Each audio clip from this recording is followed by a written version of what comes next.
발달 장애아와 PAC 교육, 자신이 not okay라는 무거운 짐을 안고 가는 것이 모든 아이들에게 얼마나 큰 힘이 되는지 생각해 볼 때 발달 장애아에게는 얼마나 큰 부담이 될지 짐작이 됩니다.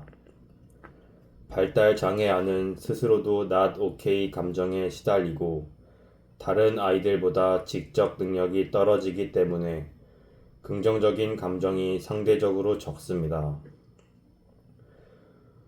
발달 장애아들은 정신지체뿐 아니라 신체 결함이나 기형을 동반하는 경우가 많아서 다른 사람들의 부정적 시선에 위축됩니다. 이들의 이런 태도는 다른 아이들과의 경쟁에서 뒤처지면서 계속 재확인되고 아이의 감정적인 분출은 상황을 더 악화시키는 결과를 불러옵니다. 실제로 이런 아이들은 결함 있는 자신의 컴퓨터마저 제대로 사용하지 못합니다. 부정적인 감정 상태가 파괴적인 영향력을 휘둘러 컴퓨터의 능력을 손상시키기 때문입니다. 비교와 경쟁을 최우선으로 삼는 사회에서 혼자 힘으로 버티기 힘든 발달 장애아들에게는 제도적 배려가 필요한 심리적 갈등이 일어납니다. 이런 갈등을 해결하려면 경쟁을 최소화시켜줄 제도적 장치가 필요합니다. 하지만 아이가 겪는 감정적 소용돌이는 아이 자신과 주변 사람들에게 계속 고통을 줍니다. 발달 장애아에게 하는 정신치료의 효과는 논란의 여지가 있습니다. 발달 장애아 치료법을 체계적으로 논한 정신의학서도 거의 없으며 집단 치료도 거의 시행된 적이 없습니다. 대부분의 주거 프로그램에서 사용하는 치료 기법은 부모가 아이들을 친절하게 돌봐주고 아이가 과도한 경쟁을 피하면서 자신이 할 수 있는 일을 찾게 해주는 방법들로 구성되어 있습니다. 이런 개입은 발달 장애아가 안전하고 편안하게 생활할 수 있게 하는데 도움이 됩니다. 하지만 이런 방법들은 대부분 부모 자아, 어린이 자아의 교류로 이루어져 있습니다.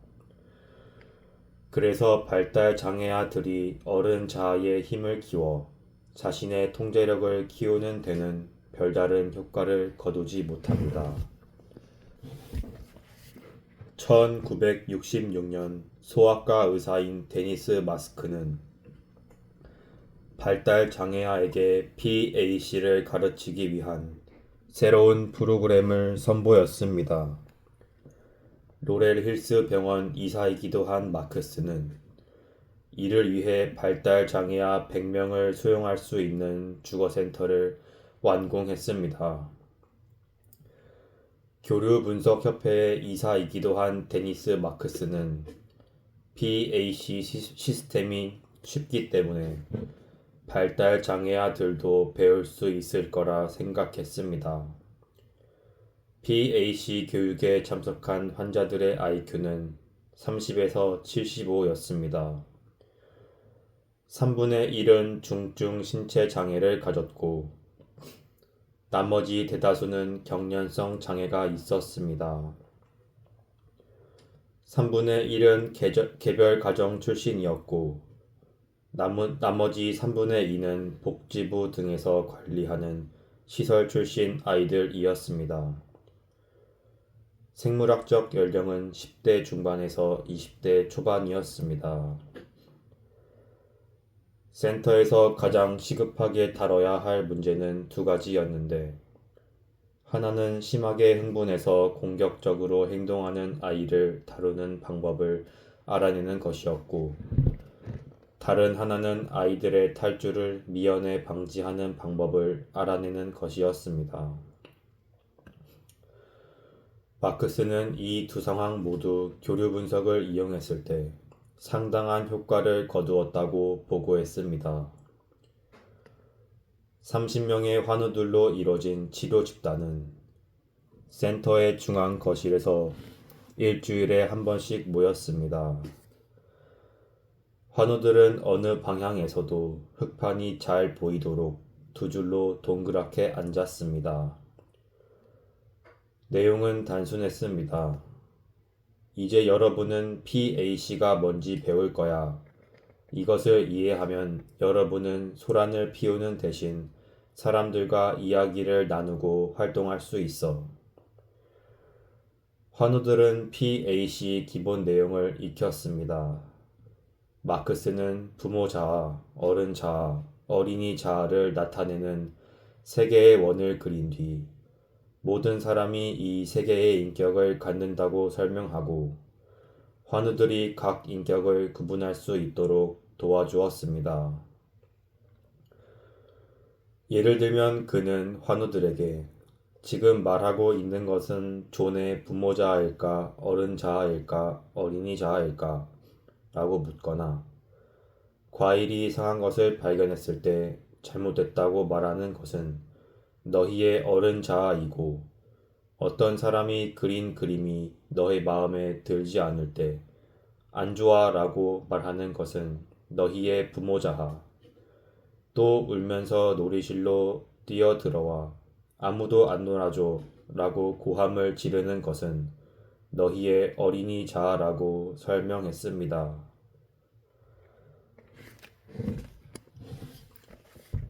이런 식으로 환우들의 어휘와 행동의 의미를 파악할 수 있게 되면 환우들은 이런 만족스러운 경험 덕분에 자신에게도 어른 자아, 다시 말해 컴퓨터가 있다는 사실을 깨닫게 됩니다.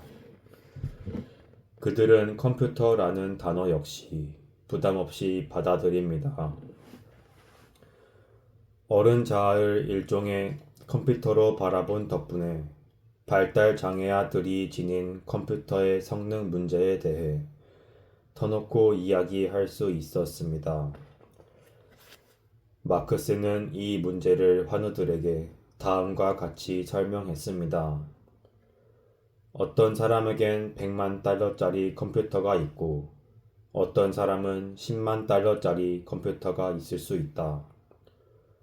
하지만 걱정할 필요는 없다. 사람들과 사이좋게 지내거나 일을 잘 해냈는데 반드시 100만 달러짜리 컴퓨터가 필요한 것은 아니기 때문이다. 우리가 해야 할 일은 자신이 가진 컴퓨터를 잘 활용할 최상의 방법을 알아내는 것이다. 이 프로그램에서는 나도 괜찮고 너도 괜찮아 라는 말을 반복합니다. 집단 치료에 참석한 환우들은 모임이 시작하고 끝날 때마다 다 같이 이 말을 재창했는데 이 연습은 아이들이 일상적인 감정 분출을 누르고 어른 자아를 움직이는데 큰 도움이 됩니다. 프로그램을 통해 비교를 원하는 것은 어른 자아가 아닌 어린이 자아라는 사실을 이해한 것입니다. 마크스는 이렇게 설명했습니다. 어린이 자아는 내 것이 더 나아와 내 컴퓨터가 네 컴퓨터보다 더 좋아 라고 말하고 싶어 한다. 이것은 어린이 자아가 기분을 좋게 하는 방법 중 하나이다. 누가 더 똑똑한지 비교하는 것도 어린이 자아이다. 하지만 어른 자아는 살아가는데 똑똑한 것이 그렇게 중요하다면 행복할 수 있는 사람은 이 세상에 정말 조금뿐이라는 걸 이해한다. 최고의 화가와 최고의 수학자, 최고의 음악가만 행복하고 다른 사람들은 똑똑하지 않아서 행복해질 수 없다는 것은 말이 안 된다. 환우들은 이런 설명을 이해하고 받아들였습니다. 마크스는 환우가 심한 흥분 상태에서 공격적인 행동을 보여도 2, 3분이면 진정시킬 수 있었다고 합니다.